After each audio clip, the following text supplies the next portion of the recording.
देक्कए और कंजो को मिलाने वाले रोड कई सालों से इंतज़ामिया की अदम तवज्जो के बायस टूट फूट का शिकार हैं। वहाँ पर मौजूद हैं हमारे नुमाइंदे नाज़िमुद्दीन शर। मज़ीद जानते हैं क्या तफसीलात हैं। देक्कए और कंजो को मिलाने वाला रोड कई सालों से खस्ताहाली का शिकार।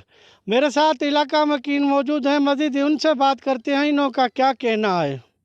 जी सर, ये बेरोटा देक्कए कंजो और काफ़ी दूर के गांव तक जाता है। ये देक्कए शहर से मिलने वाला ये अकेला रास्ता है तकरीबन, और कंजो से भी आगे ये इंडिया के बॉर्डर से आता है। और इसकी बदकिस्मती ये है कि 1985 में जब ये एक्स-MP मरहूम सरदार अहमद यार खान ने सैयद गौस अली शाह के दौर में बनवाया था, मोहम्मद खान जुनेजा के दौर में, उसके बाद 36 सालों में कोई रिपेयर नहीं हुई।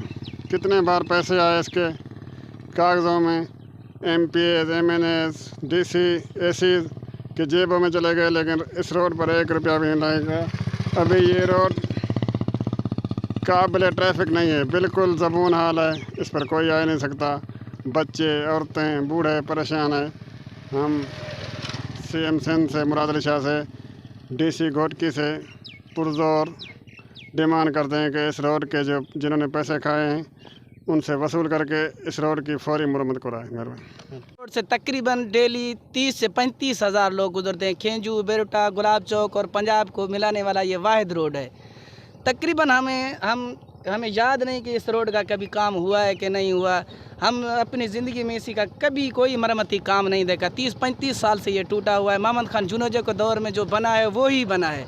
अभी तक उसके बाद जो हुकूमतें आई हैं गई हैं, इनका कोई काम नहीं है। हमें बहुत तकलीफ़ है आने में जाने में। स्कूली बच्चों को हम और जो हम कमान की ट्रालियाँ दे मिल पे ले जाते हैं उनको बड़ी तकलीफ़ है हमें। की बातें सुनी, ये इन्होंने कहा कि इस रोड को 30 से 35 साल हो गए हैं, मरम्मती का काम नहीं हुआ। इन्होंने अपने MPA MNA से मुतालबा किया कि इसका रोड का काम करवाया जाए। कैमरामैन वफा मोहम्मद अली के साथ Nizamuddin sir, MM5 news Ghotki.